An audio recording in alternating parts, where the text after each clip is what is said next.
Boom, boom, boom. Let everybody come on into the stream here. Get green check marks across the board. And away we go. Broncos country, here we are. Who'd have thunk it, Thomas Hall? Who'd have thought it, Broncos country? The AFC Championship. Man, drama galore for your Denver Broncos, and we have got to get into that. We've got to talk New England Patriots. We've got to talk QB1, Bo Nix, anything and everything. Nothing is out of bounds on this MHI show tonight. Who are we? We are MHI. I'm one half of MHI, Luke Patterson. Joined with me, as always, my guy. You know him. You love him. Thomas Hall. Tom, 33-30. Overtime win against the Buffalo Bills. First time a playoff victory's happened in the Mile High City in, about a decade. Happens to be the anniversary of Super Bowl 50. Some controversial calls, to say the least. Yep. How we doing, bud? Here we are. Well, I'm happy because I was talking about them needing to get some takeaways, and that's what saved them. They got 5 takeaways. Otherwise, they wouldn't have won that game. So they were in dire need of it. It happened on the biggest stage, and so I was happy with that performance. And last week I said I just don't want the refs to decide it. I'm glad that they decided it in the Broncos' favor, but that just creates more controversy. There was there was more than a couple missed calls and some calls that were questionable. But hey, here we are. The Broncos are on the winning side of that battle, and we're on to the AFC Championship.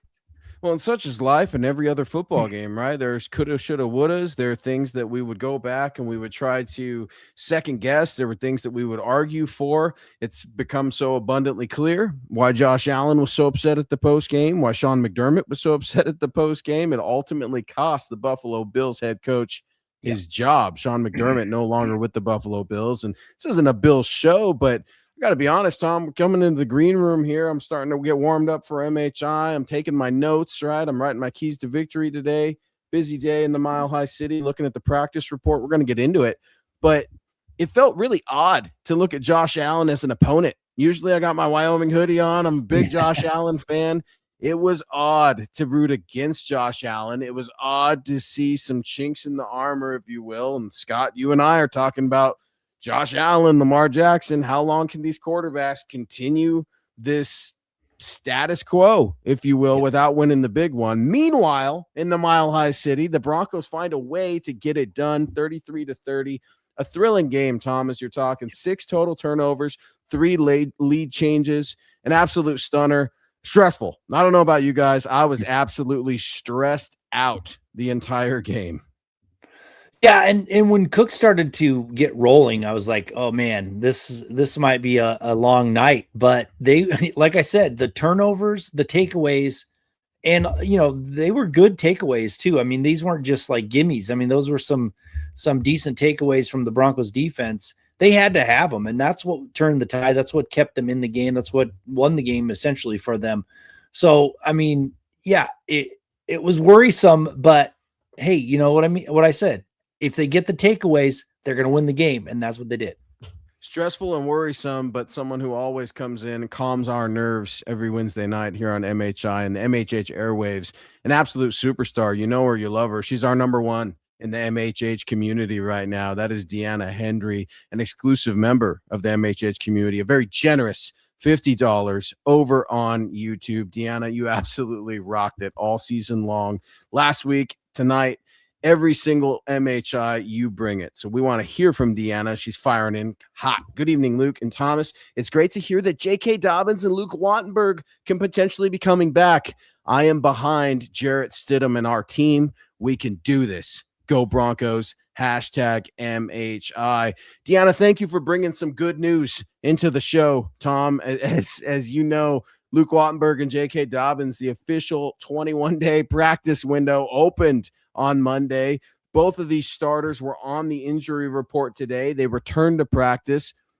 Thank goodness, because the Broncos' run game was non-existent, Deanna, as you know, against the Buffalo Bills. Can't have that against the New England Patriots, especially when Bo Chapman Nix goes down with a broken bone in his ankle, a devastating piece of news for Broncos country to digest, but it's on to New England. This league waits for no one. This league doesn't care about our feelings here in Broncos country, but thank goodness, starting center, starting running back, they're coming back to practice with one Jarrett Stidham. And I think the Broncos are going to need J.K. Dobbins and Wattenberg to help keep that offense rolling. And again, thank you, Deanna, for always the generosity. We really appreciate it. But I would like them to rely on the running game. I hope Dobbins is back. I hope he's at full strength. I hope they don't rush him back because of that. And Wattenberg too. I think that Wattenberg losing him impacted the offense. I don't think Forsyth is on the same level as Wattenberg. Even though we're like kind of bagging on Wattenberg early in the season, it'll be good to have him back. But I'll tell you, the unit that needs to step up the most, it's not just the running game. The defense has to come through. The defense was elite early in the year, and then they kind of slowly went away from that. They need to bring their best game. I think if the Broncos defense is as good as it was early in the year, they can drag a poor offense to the Super Bowl. So that's where it's great to have Dobbins back. It's great to have Wattenberg back. They're needed. Hopefully they start, but the defense has to come through in a big way on Sunday. Well, and it's fantastic to have Luke Wattenberg back because Alex Forsyth, the backup center, went down during the game, Tom. Yeah. What? We're back to down to the third guy. Was it Calvin Throckmorton or who the hell was it out there at center? I mean, you can't have a third string center and then a backup quarterback. And obviously, Deanna, the news of the week, Bo Nix out, had successful ankle surgery on Tuesday. An absolute gut punch, Tom. I got to ask you about it. I know all the hosts have been reacting to it. You and I were texting during the game quite a bit. And I had to remind you after the game. I'm like, Tom, check your phone. Emergency. SOS. Put the Bo Nix Batmobile in the sky, the bat signal. We got to figure something out. And even one, Peyton Manning, thought it was fake news, right? I call my dad. My dad's the same way. He's like, man, no way. That's got to be AI. And then sure enough, Shefty hits it. Ian Rappaport hits it. And then all that feeling of gratitude and excitement felt like dread and frustration, especially for Bo Nix. What was your reaction, Tom, when you found Bo Nix broke a bone in his ankle, would not be playing in the AFC Championship or for the rest of this season? Well, I had two reactions. The first one was, oh, man, Bo Nix is the quarterback of this team. And I know people are rallying around Stidham and people are trying to say, oh yeah, he's a good enough player to get him over the hump. Let's face it. Bo Nix is the franchise quarterback of this team. Losing him is a massive impact. So I was to me was a gut punch. I'm like, oh man, I don't think they're going to be able to move on.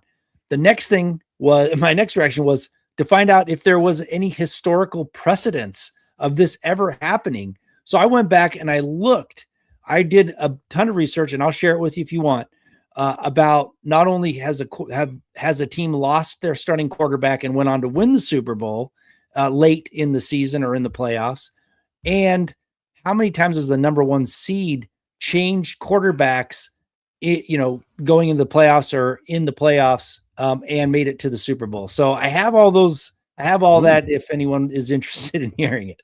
Yeah, we'll get into that here in a little bit in the show. That would be great. Maybe we'll give a little bit of trivia too, right? And then maybe have some folks take a few guesses because, you're looking at NFL history. Obviously, Jarrett Stidham becoming the first quarterback since Roger Staubach in 1972 to start a conference championship game. Ironically, Stiddy is facing the very team that drafted him back in 2019 in the New England Patriots. We're going to get into that and more, including the injury report. But before we do, let's say what's up to members of Broncos country and our dear MHI/MHH community. David coming in here, still believe. Good evening, Broncos country. 17-3. David is unwavering with his faith for this football team, this MHI program, and I salute you for it. Thank you very much for your support, David. And I will say this, Tom.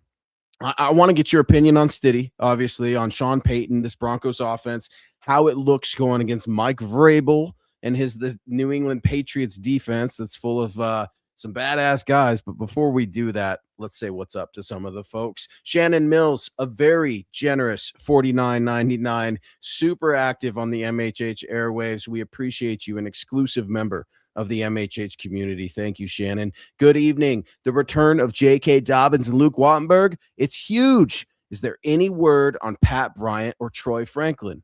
Look, it's sad for Bo Nix, but I'm glad that Stiddy is getting his shot. Hope he shocks the world. Go Broncos. Let's get into it real quick, Tom. There's a lot to unpack there from Shannon. Obviously, Pat Bryant, that was one of your guys, Tom, that we had talked about last week on these airwaves, and he was obviously supposed to be a huge part of the game plan. I am happy to report he was limited with a concussion at practice today. And then Troy Franklin was limited as well with a hamstring. So a couple of receivers there, in addition to getting our starting running back and center back. Hopefully, nothing set in stone. A very testy Sean Payton, if you will, Shannon, at the microphone today saying, I'm not talking about injuries, and didn't have the locker room open to reporters. Well, yeah, I mean, obviously, he drafted the guy who's, he bet his career on in Denver, who's taking this team on the cusp of Super Bowl, and then to lose him, I can imagine why he'd be a little bit testy when it comes to that. What I'll say is Wattenberg was a full participant. I mean, Dobbins was limited, but it sounds like Wattenberg is full and ready to go. So, I mean, I would pencil him in as being the starter. I mean, I really would. So, yeah, definitely. I'm all on the Stiddy, bandwagon, right? Like, I hope that this happens. The best case scenario is he can get it done with some help from the defense, some help from the running game, win a Super Bowl that Bo Nix should have won. And then, who knows, maybe they can parlay that into a couple draft picks, with down the road for Stidham, who, comes on and plays well. And how quarterback needy teams are. They want to grab them, take them chances on quarterbacks who, maybe have a flash in the pan. Well, and wouldn't that be nice, right? We're talking about Luke Wattenberg, who we're hoping is going to return to the field as your starting center next to the belly, Quinn Miners. And guys, speaking of the belly, have you heard of Gold Belly? It's this amazing website where you can get the most iconic and famous foods from the restaurants all across the United States. Listen, it's perfect for game day, holidays, including Valentine's Day coming up, or anything else that you have going on.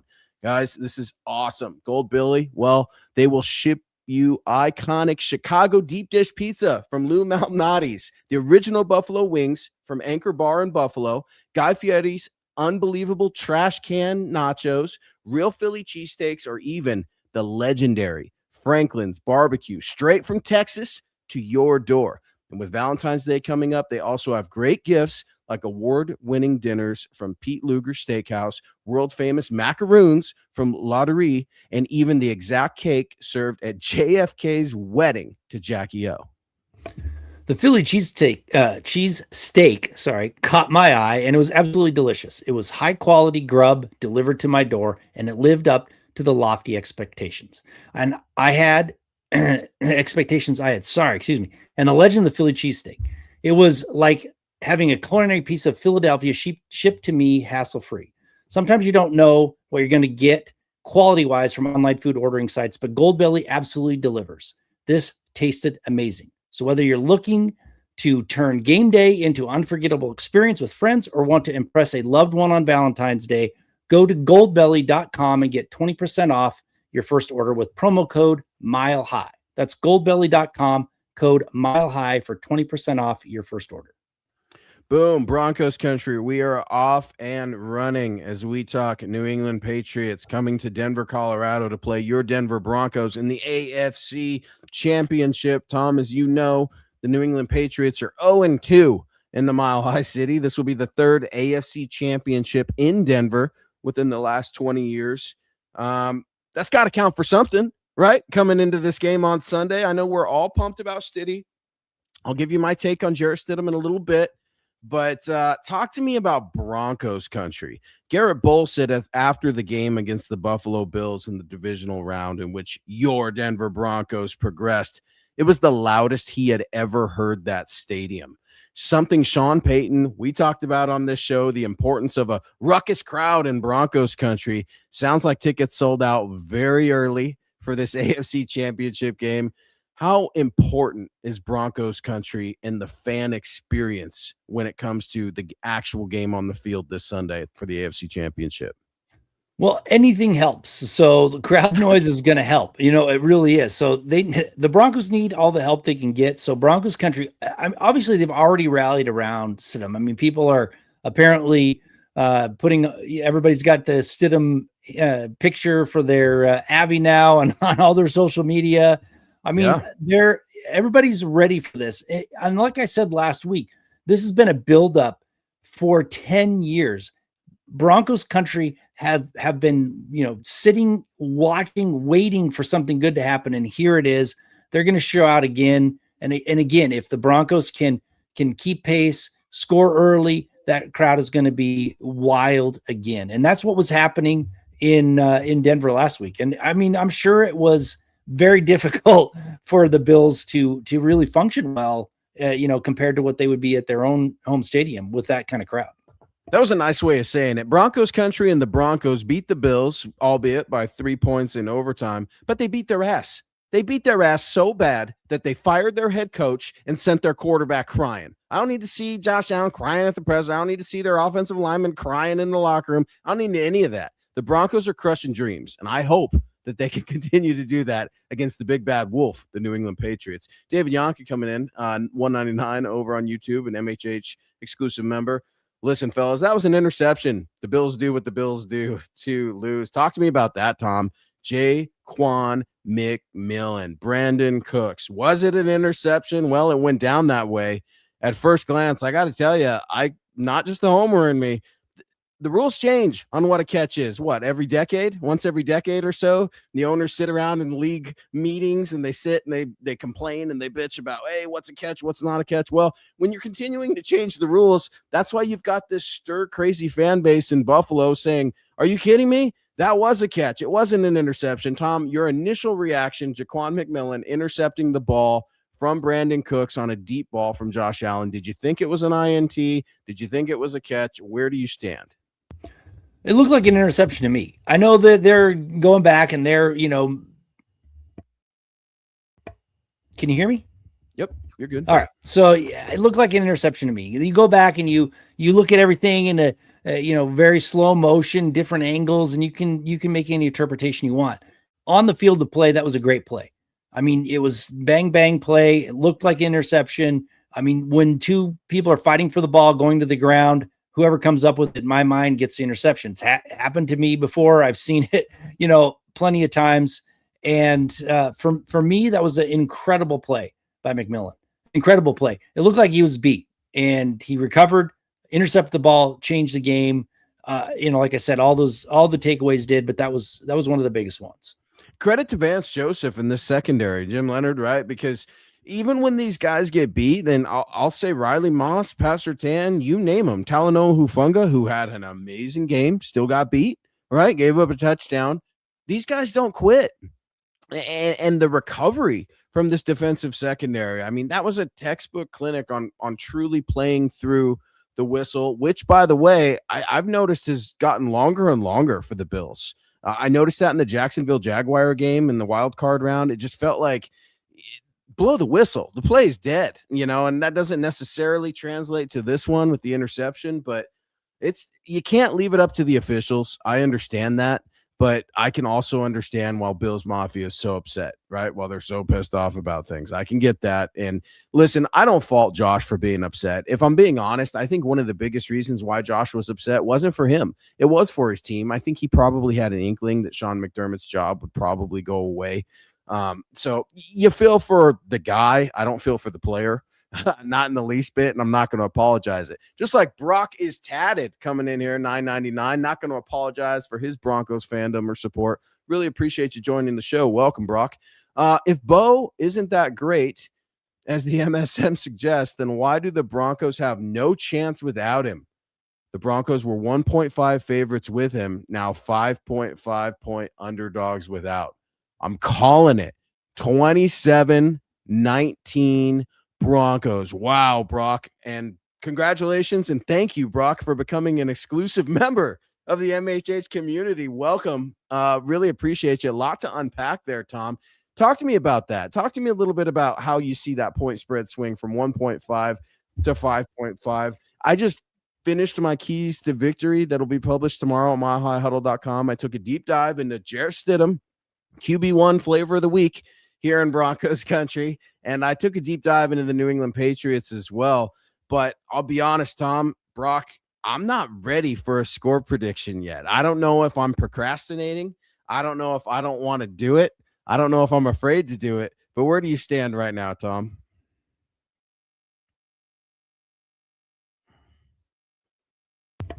I don't care what the media says about Bo Nix. Okay. There's so many of them that are still holding on to their draft evaluation of Bo Nix. So they still want to hate on him. So I don't care what they say. Plus the lines move based on the betting. I understand, but let's face it. It's a backup quarterback. There was a reason Jarrett Stidham was not the starter, because he's not as good as Bo Nix. Now, how much better is Bo Nix than Jarrett Stidham in the playoffs? We're going to find out right in a couple days. One thing that I do know is he takes more sacks than Bo Nix does. And that was a huge part of Bo Nix's game, is avoiding sacks. And, Stidham doesn't do it as well. So, those lead to, forced fumbles, things like that. So there's a reason why the line has come, against the Broncos' favor. Now, is it 5.5? I don't really care.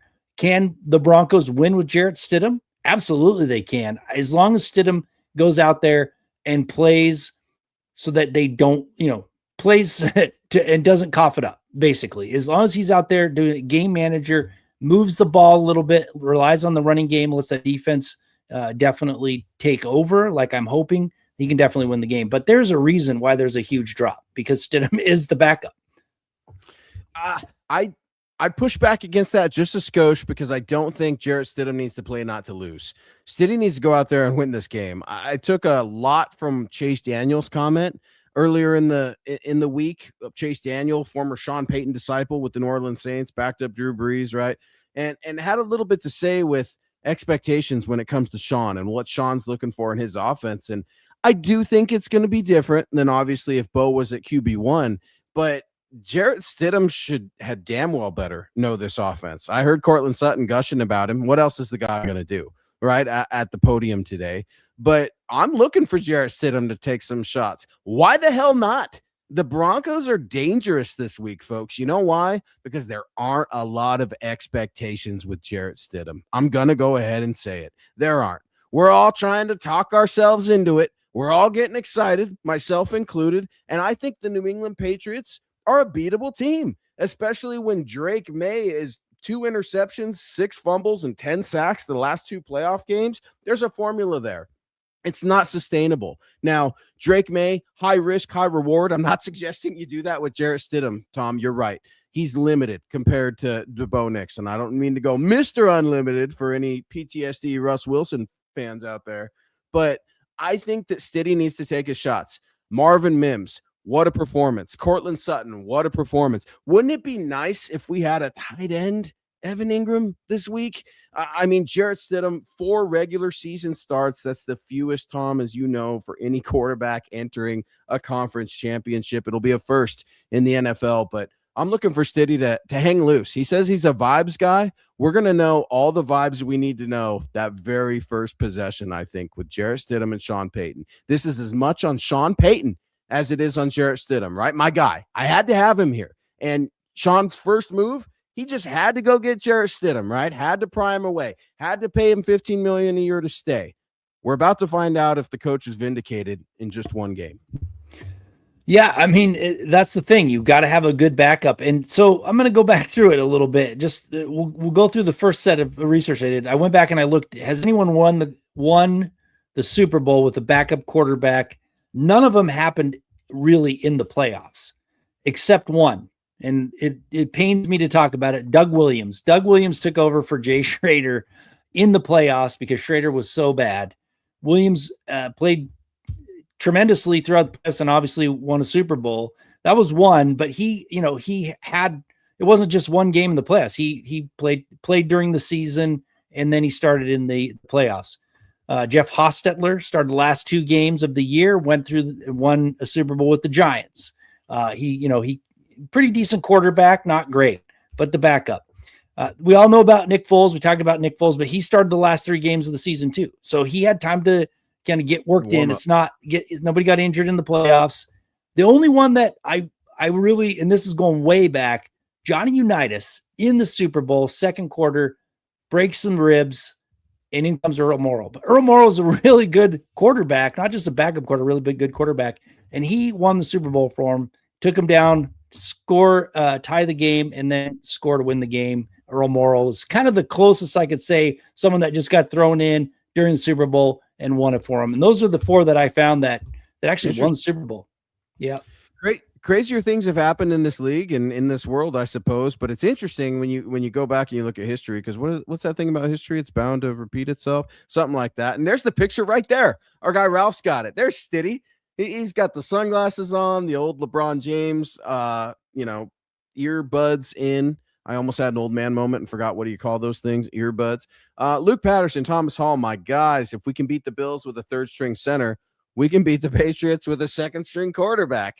My score prediction for this game is the same as the 1987 divisional game against the Pats, 22-17. I love the optimism from Broncos country, right? We just had our guy a couple minutes ago say 7, I think was the score win by for the Broncos. And now another friend coming in saying, yeah, we're going to beat them by more. I think it's coming to another close game. I really do. I hate to just say field goal because I'm not trying to hedge my bets or anything like that. But listen, Jarrett Stidham should be prepared. If he is as authentic as I want him to be, saying that he prepares as if he is the starting quarterback week in and week out, regardless of the start, then he should at least be familiar with this Patriots defense. He should at the very least be familiar with throwing to his offense. Now, I did like when Pat Surtain came out today and was like, Stiddy's got mojo. And somebody asked, what does that mean when the backup quarterback has mojo? Fantastic question. I couldn't believe I heard it come out of Denver media. And PS2, well, he's got a little trash talk to his game, and he likes to get after it.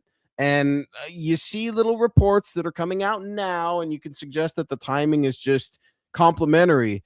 But there have been reports that Jarrett Stidham's gotten after the Broncos defense. Tom, you and I have seen Jarrett Stidham in training camp. I've often referred to him as a robo quarterback, right? He's just a robot at the grease board, and it's why Sean loves him. I'm hoping there's more to it.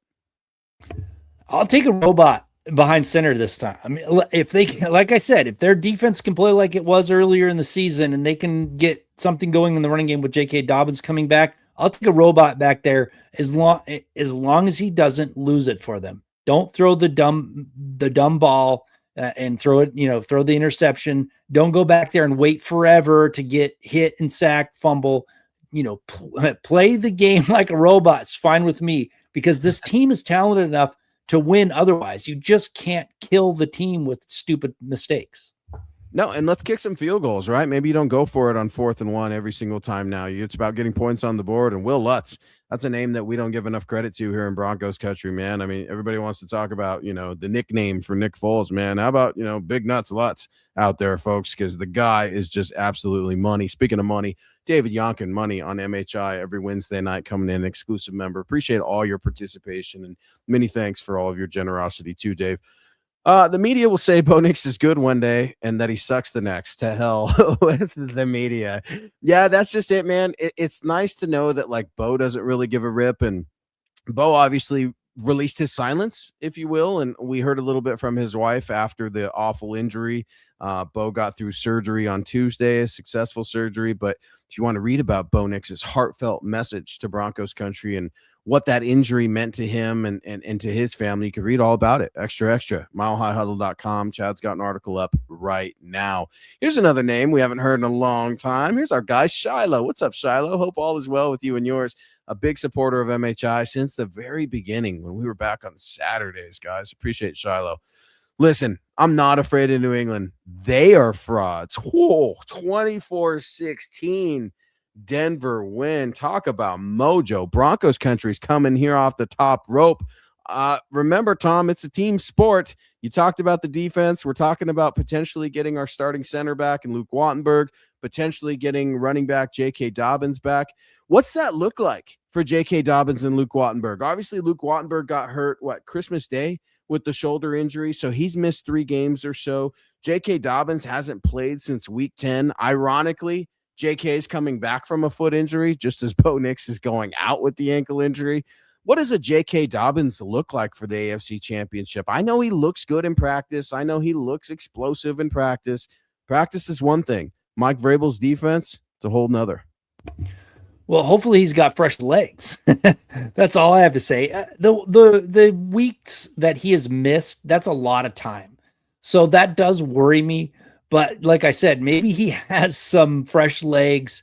And obviously he was playing great. I mean, he was the MVP of that offense really for early part of the season. I mean, he was really turning out the yards, definitely on pace for 1,000-yard season, was probably going to be one of the top 5, maybe 8 running backs in the league when you look at yardage and things like that. So having him back is huge. I think he often knocks some rust off, obviously, but the thing about running backs, I mean, when you look at rookie running backs coming in, they often don't need a lot of experience. You get them the ball, they use their instincts and they run. So I'm hoping that J.K. Dobbins, even if he's rusty, is still ready to grab that ball and play like he did earlier in the seasons, because that typically is what happens with a running back in my mind. Well, and I think if anything, it's going to give RJ Harvey, our rook, right? Quadzilla, some confidence back. You're getting your guy back, right? You're getting J.K. Dobbins back, and J.K. has been phenomenal as a Denver Bronco. Do not get me wrong. And Quadzilla, by the way, I mean, the highest missed tackles, 4 straight in the divisional round, 63.6%. The guy's tough to bring down. I know I was hard on him coming into the draft, being a little guy, wondering how he was going to hold up. Man, that stocky little dude is hard to bring down, Tom, because I don't know if it's because he's so damn close to the ground. I don't know if it's because he's so damn strong. I can't figure it out. But defenders are having a hard time rallying. I think it brings a little bit of confidence to the running back room. Again, you need it, especially when Denver posted 70 total rushing yards on 22 attempts. And surprise, surprise, Bo Nix was your leading rusher. You can't have it. And obviously, J.K. Dobbins is going to bring something that Jaleel McLaughlin doesn't. And that's no disrespect to Jaleel, but you're fighting a different animal with the New England Patriots. This defense is nasty. This defensive line is nasty. Mike Vrabel knows what he's doing. This is as formidable and dangerous a defense as this team has faced all year. And I've said it all year long, Tom. It just has felt like the Broncos and the Patriots have been on a collision course all season. We just didn't see this with Bo not being in the matchup, right? But again, the league doesn't care. Thoughts and prayers to Bo. We move forward. You can tell Sean's so pissed off already talking about it. He doesn't want to hear about Bo anymore. It's on to Jarrett Stidham. And I feel Bo would feel the same way, right? It's let's get behind Stiddy. And I got to tell you, Tom, you've covered this league a lot longer than I have. Scott, you too. You guys have seen some crazy things in the NFL. To see Sean give his post-game press conference, and I'm watching it, right, and everything, and then stops, and then he comes back.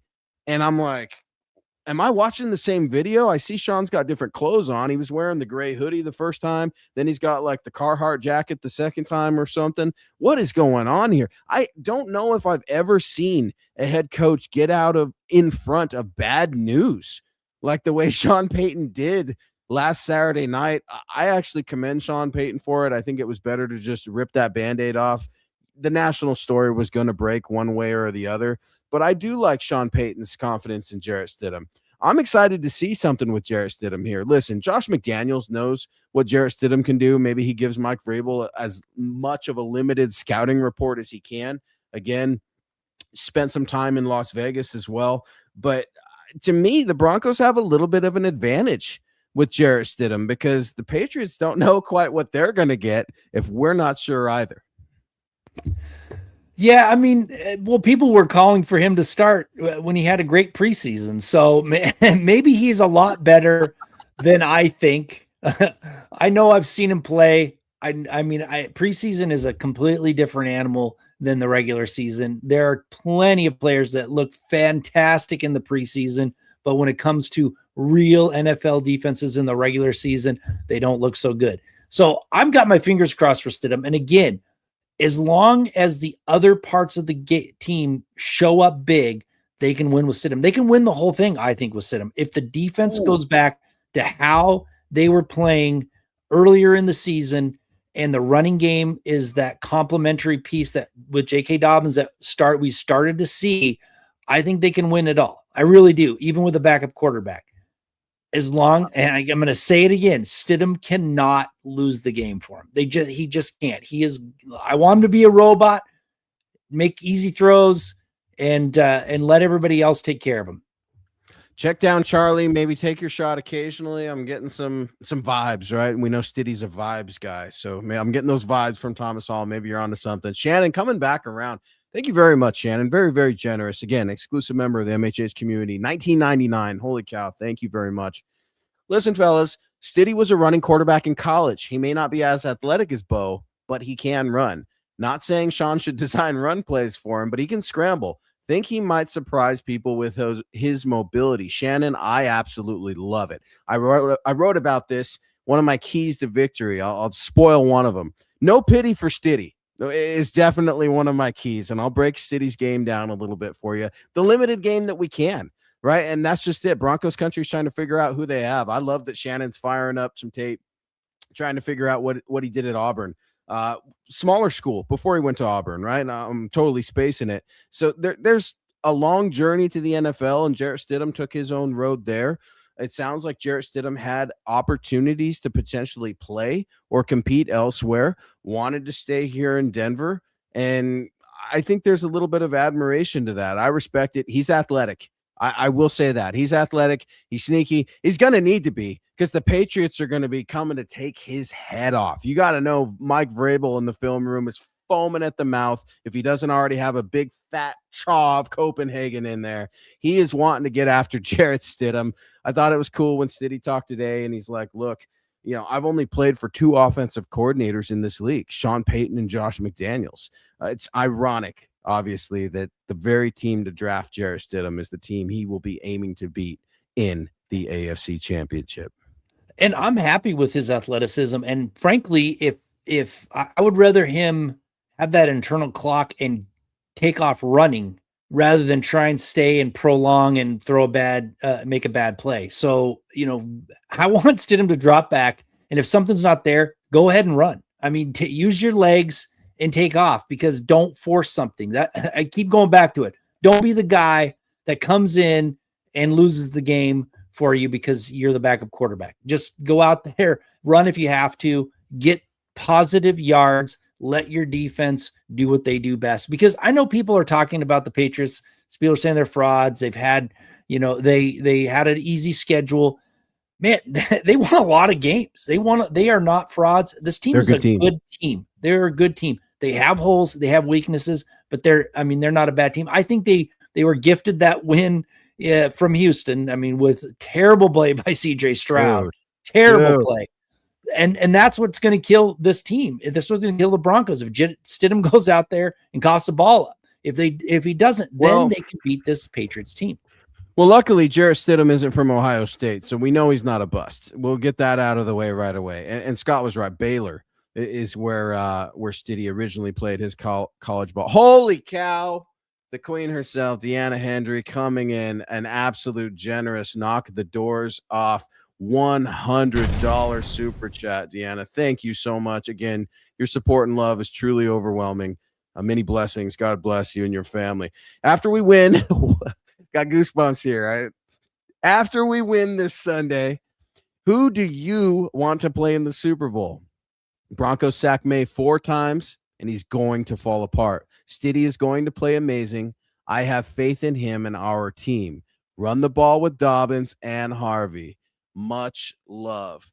Win. Go Broncos. Wow, Deanna.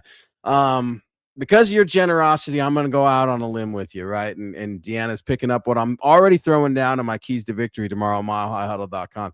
Listen, Drake May, you can slay that dragon, because that dragon is turnover prone right now. It's high risk, high reward with Drake May. As much as I want to dispel the myth that Drake May is not a good quarterback, he is, okay? He's a good quarterback. This is a good Patriots team. Tom is right. Who would I like to see the Broncos play in the Super Bowl? Man, I want some get back on the Seattle Seahawks. I truly do, Tom. I can't stand anything about Seattle. I think to me, they're a little bit of a paper tiger when I look at it. And I don't know what happened to San Francisco, Deanna. What an I mean, San Francisco and Houston, what happened? I mean, more so with the Niners, but I would like to see a Broncos Seahawks Super Bowl to get back for my guy, Thomas Hall, who had to witness Super Bowl 48 live and in the flesh. Yeah, absolutely. I was going to say the Seahawks too. I want retribution, man. I mean, if the Broncos could win Super Bowls against the Seahawks, the 49ers, the Redskins, or the Commanders now, all the teams they lost the Super Bowl, awesome. But the team that I want them to beat the most is the Seattle Seahawks because their fans are the worst fans in the NFL. I want them to go down in flames. So for me, it is absolutely the Seattle Seahawks, a rematch, and just beat the tar out of them. I would also, Deanna, like it to be Denver and Seattle because I want Russell Wilson to be forced to watch that game. Please, for the love of all that is great in the league, I want Russ to watch Broncos v. Seattle and know that he is no longer a part of either team, even though I must concede, the Denver Broncos are still paying him. They're still paying him. How about that?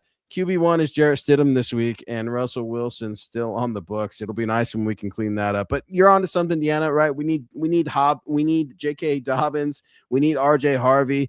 I don't know that Sean's completely going to recommit to the run game, but if there was a time, it's now when Bo Nix is out, right? When J.K. Dobbins is coming back. And I hear you, Tom. You're like, man, I don't know how much we use him. How healthy is he?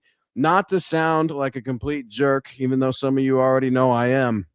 I don't care how ready he is. If he's willing and able, you get your tail out there and you run the ball. This is it. It's do or die for this Broncos team. It's do or die for J.K. Dobbins. Look, I hate to say it. The guy is a damaged running back. We feared this sort of injury and wondering if he would be around during the postseason. As fate would have it, it appears that he might be. Again, we don't know. We're speculating a lot with Luke Wattenberg and J.K. Dobbins, specifically J.K. Dobbins, but we will see. Cody coming in. Appreciate you, Cody, an exclusive member of the MHH community and always repping the show, man. Thank you for all the support over the years. It truly means a lot to us. Listen, I've heard a lot of media talk about how good the Pats defense has looked in the playoffs, but name which offensive line that they have played that is better than Denver's. We're about to find out how good this Denver offensive line is because you're right, Cody. The Patriots D, they get a lot of run. I hear you, but I think we got to give a little bit of respect to New England. I'm not saying don't be confident. I'm not saying don't ride with your guys, right? Garrett Bowles, Ben Powers, Luke Wattenberg, Quinn Miners, and Mike McGlinchey. They need to have the games of their lives. This often comes down to the trenches, Tom. You've said that for years on the show. And you're right. How do you see it going? What do you make of Cody's take? Pat's defense, maybe just a tad bit overrated? Well, I don't know if they're overrated. I know that the Broncos have a solid offensive line. I know that Bo Nix helped make them look better too. So with Stidham, it may not be the same. It may not have the same look or feel because Stidham is more prone to sacks. But what I want to see from the Denver offensive line this week is getting that running game open, imposing their will so that the running game can take over. If they can do that, this Broncos team will beat anybody. But I haven't seen it. It's been rough going the last couple of weeks trying to get the running game really, really going with R.J. Harvey. So with Dobbins back, maybe that changes things up. And you're right, Luke. Run him into the ground. He's on a 1-year contract. Run him until the wheels fall off. Just keep on, just pound that rock. And I think he's ready to carry the load. I mean, I think he's ready to come back. He's never really had this kind of success, and I think he's willing to put it all out there on the field. I would be remiss if I didn't bring up one transaction that happened this last week, Tom, that we got to say welcome back. Welcome back to the Nooch. Ben DiNucci, welcome back to the Broncos quarterback room, baby. Hope all is well. Let's go on a Super Bowl run, man. Obviously, Ben DiNucci, Sam Ehlinger, and Jarrett Stidham make up your Broncos quarterback room. Sean loves his guys. That's the thing. And Chase Daniel spoke about that, and I put a lot of respect into what he says because he's shared the room with Sean Payton. Shocker, I've never been in the same room as Sean Payton. I have no idea what his expectations truly are for these guys. But when you talk to his former players, They tend to love him. It's a loyalty. And I think it's a little bit of a crucible that you got to go through if you're a player of Sean Payton's. He's going to test you. Even when he's wrong, he's probably not going to admit it. And it's almost probably like a little bit of a parent relationship with Sean Payton. Sometimes as a parent, Tom, we can't tell our kids that we were in the wrong. You kind of just got to push through, right? Because we know what's best. That could be the case here as Gene William weighs in over on Facebook. What's up, Gene? It's going to be a party in Stiddy City. Broncos by 10. Man, Shotgun Willie's going to be crazy if Stiddy City will get a nickname in there. Man, the Broncos win with Jarrett Stidham, and they beat the doors off the New England Patriots. Not just win the game, but Broncos by 10. What a total collapse for the New England Patriots, Tom. I know you're probably not ready to give your prediction. Mile High Roundtable comes out every Friday morning over at milehighhuddle.com. Scott, I'm sure you're not quite ready for a prediction yet either. I love the optimism from Broncos country here. I hope everyone's right. I truly do. I hope that the Broncos can win this decisively because I was earning zone minutes, Tom, on my Fitbit watching the Buffalo Bills and Broncos play last week. It was truly one of the most stressful games of my entire life. And then you find out about Bo. I can't go through that sort of thing. I can't do it.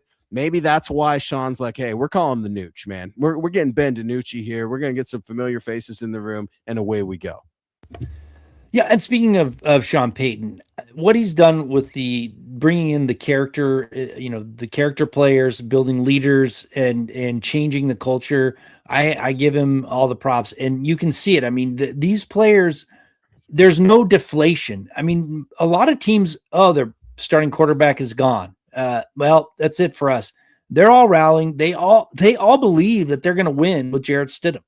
That's a testament to the character of the team, and that's huge. And that's why they've won all these close games all year. And it would not surprise me, even though Bo Nix was a catalyst to those wins, it still would not surprise me to see them pull out another close victory because they've done it all year. I wonder how similar Bo Nix and Jarrett Stidham are as men.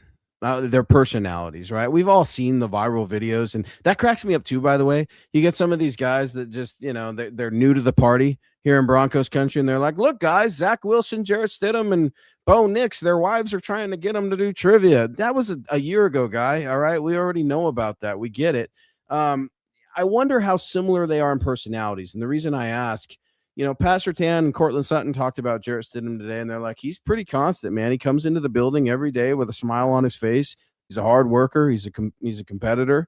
I love that he says he knows that he's a starting quarterback in this league. I love that confidence. That sounds like a Sean Payton guy to me. Even hearing him at the podium today, Tom, reminded me so much of Sean, right? With some little Seanisms. We all remember Elway and the Elwayisms, right? When he would screw up occasionally when he would talk into the microphone. Welcome, Case Keesum, everybody. Welcome to Broncos land. All those sorts of things. Well, Sean has some Seanisms about him too. And when he wants to get after you, the first way he answers a question is, look.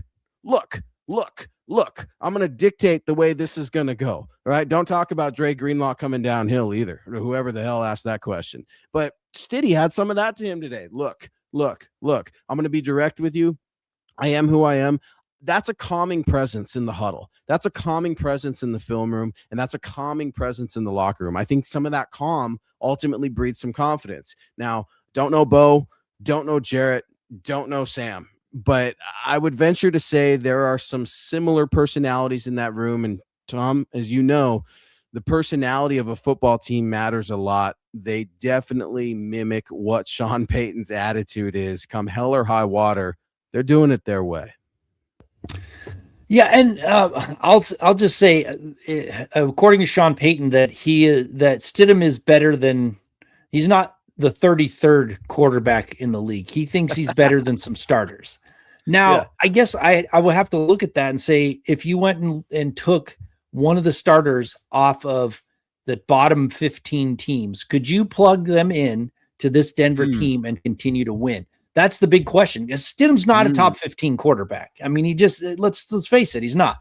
But or even bottom 10. Take a bottom 10 quarterback. Put like him in off the top of my head, if I gave you if you want, if I gave you Tua Tagovailoa, Yeah, would he be able to take this team to the promised land based on the talent that's around him? Giving the chance, say that he was, had learned the system and he had it all, like Stidham does. That's the big question to me, because I don't think Stidham's I don't think he's a terrible quarterback. I think I don't know if he is, the starter quality that Sean Payton said he was, but if he is truly, say, the 25th best quarterback in the league, could you take the 25th best quarterback from another team and win? I don't know. That's why I'm still not sure what my prediction is going to be. I'm hopeful. I think that, if everything goes right with the defense, the running game, they can still win. Like I just said earlier in the show, they can win the Super Bowl with the talent on this team, as long as Stidham isn't the deciding factor in the loss. But and listen, I still don't know. I still don't know how good he is. That's just it. And I want to be like Sean, right? And be like, look, the thing is, Stiddy's had an interesting vantage point when you look at the last couple years, specifically this season. He's been on the sideline when the defense comes off. He's been on the sideline when the offense comes off. He knows the pulse of that locker room.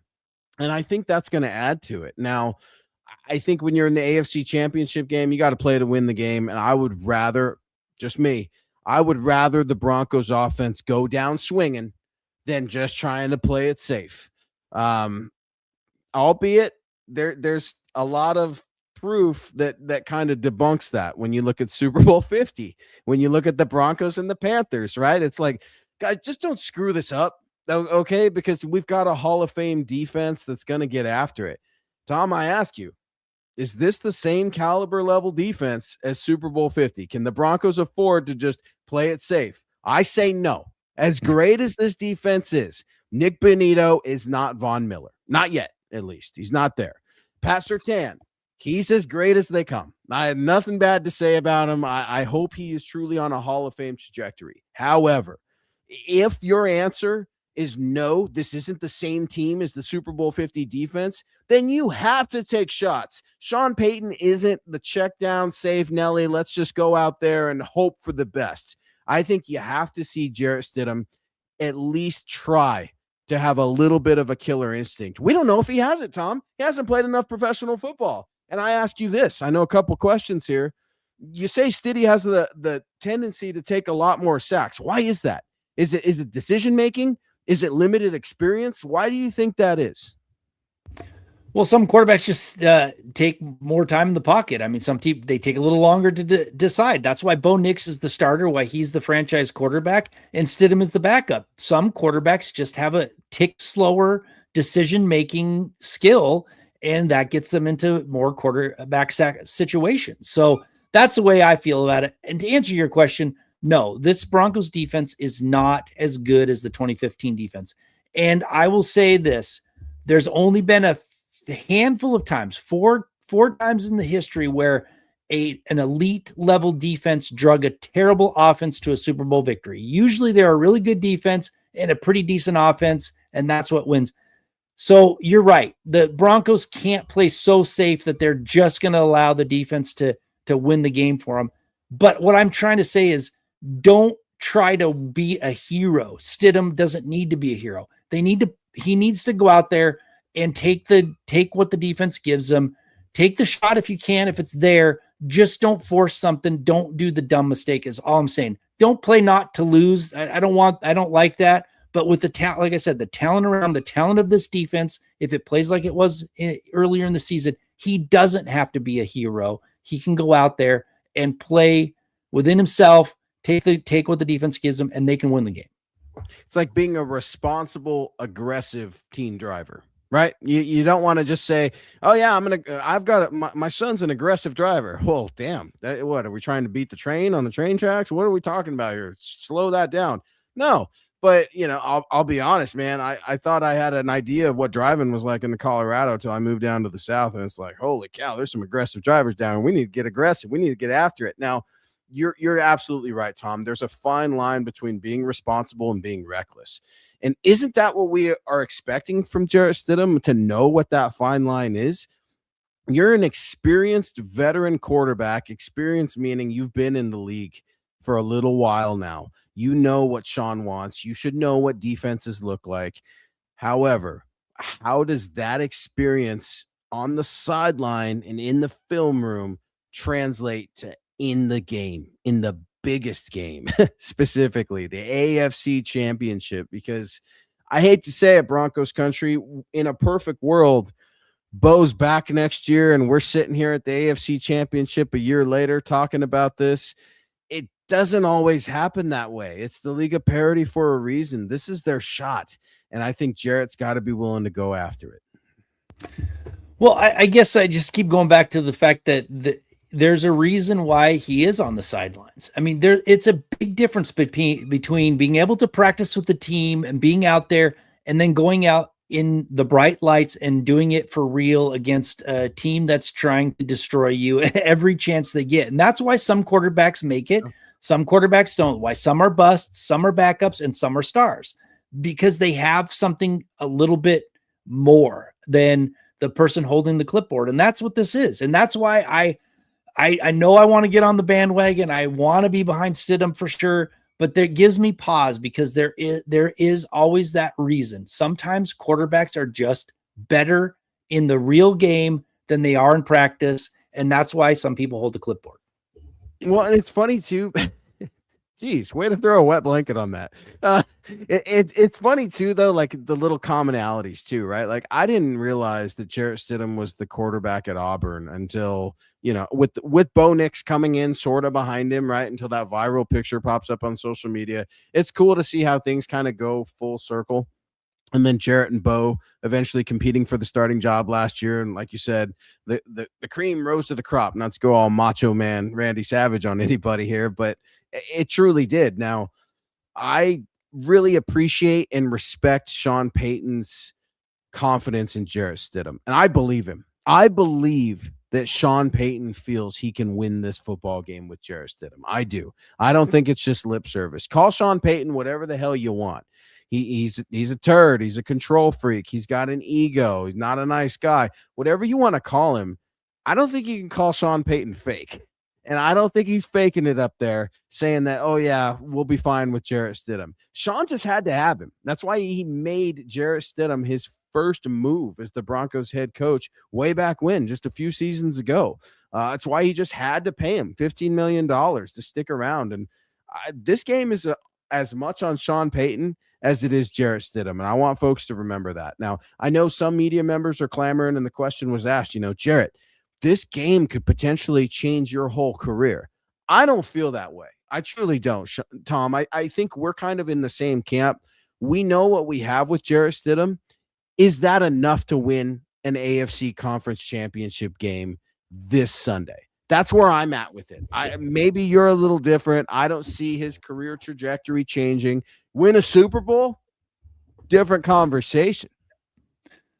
I'm there, man. Like I said, they can win it all with him if everything else is steps up, right? I mean, you cannot deny that going from Bo Nix to Jarrett Stidham is a decline. Now, how steep that is, we're going to find out on Sunday. But again, like there's a reason why Stidham was holding the clipboard and Bo Nix was out there. It wasn't because Sean Payton drafted Bo Nix, because he likes Stidham. He has a lot of confidence. Nix won the job, and we saw all year what Nix could do. Now we're going to see what Stidham can do. And I just, if Sean Payton is right, if Stidham is better than many of the starting quarterbacks or some of the starting quarterbacks in the league, then he's good enough to win. He's good enough to win this game. But again, we haven't seen him all year. He hasn't thrown a pass all year. We have no idea what he is capable of until we see him in one of the biggest games of all time, right? Like AFC Championship game. Next step is the Super Bowl. So this is when we're going to find out whether he's up to the task or not. And that's the problem I have. Do I have that confidence? I'm not there. I'm not there with Sean Payton. Like you said, I'm not in that room. I don't have that knowledge and to say, oh yeah, they're going to do it. It's going to be fun to see the way the rest of the week progresses, right? And we're in our final couple minutes here on MHI. Obviously, news of the day, you've got some potential Broncos starters that could be returning to action. At least they return to the practice field. The news of the day Luke Wattenberg is officially back at practice. He was a full participant with that shoulder that kept him out for the last 3 games, an injury sustained on Christmas. And then running back, J.K. Dobbins back at practice. He was limited today with a foot injury. I don't know, Tom. If Frank Crum is out there, how about that? UW, Wyoming Cowboys, man. I was telling you I wasn't going to wear my Wyoming hoodie last week because Josh Allen was coming to town. Little did I know Frank Crum would be out there scoring touchdowns. Shout out to Kathy Lund. I know big Wyoming poke fan out there in Wyoming, so wanted to give a shout out there. Frank Crum's catching touchdown passes, man. There's no reason that Jarrett Stidham can't go out there and have a little bit of success. Broncos looking pretty healthy. One name on the did not practice today, Tom. One name, and it still stings me to say it. Bo Chapman-Nix obviously did not practice because he's laid up with an ankle injury, had successful surgery on Tuesday. Guys, we are just about up against it. This is your final call to get any questions in. Again, I just finished my keys to victory. I take you through it at milehighhuddle.com tomorrow. One of them, obviously, I gave it away. No pity for Stiddy. I'll let you know what Jarrett has to do and if he is primed by Sean Payton to have success this Sunday. Tom, Scott, and I, we will all have our Mile High Roundtable picks this Friday at milehighhuddle.com as well. Tom, some interesting stats. I know we didn't get to them all. Hopefully you can help me revisit them next week, right, when we're talking about a Broncos victory over the New England Patriots. But New England and Denver, they've been on a collision course. I can't wait to see what this game has in store. Fairy tales do exist in real life. The college football game, at least they exist in college football, right? Seeing what Indiana did to Miami, Fernando Mendoza, RIP if you become a Las Vegas Raider. That's going to about wipe that guy's smile off of his face. But I don't know, man. Crazier things have happened in this world. I can't wait to read your prediction this Friday, Thomas Hall.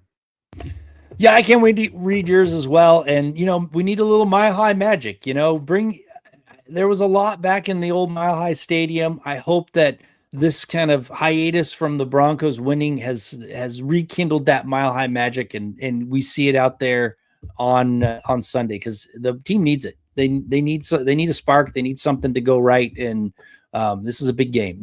I don't think the Patriots are as great as their record, but they're not a bad team. They're a solid team, solidly coached.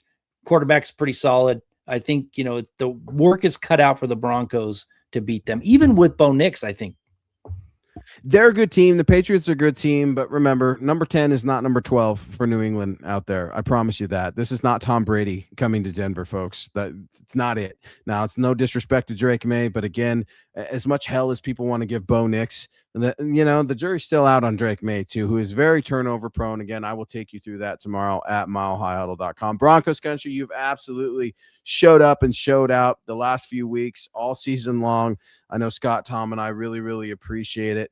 Can't wait to see where this goes. Everyone be safe. Wear your orange, wear your blue, and get those Jarrett Stidham sunglasses on, right? Those black sunglasses. I don't even know if we've ever seen Jarrett Stidham with black sunglasses, but as you know, these things tend to take on a life of their own. And as you know, Deanna Hendry has been an absolute MVP for us. Another generous $50 on the way out, an exclusive member of the MHH community, our number one MHH Mount Rushmore superstar. Great show tonight. Hit the thumbs up, share and subscribe, and most of all, go Broncos. Thank you, Deanna. Yeah, thank you for your generosity, Deanna. It's amazing, and we really appreciate it. We love that you're here just to talk with us. So giving us support is really, gets us right here. So thank you very much. Boom, and that's just it, guys. If you ever want to rap, get at us at Luke Patterson LP, at Scott Kennedy, at Thomas Hall NFL. We have got your back. Head on over to milehighhuddle.com. Broncos country, it's time to whip the Patriots because this is the way. This is the way.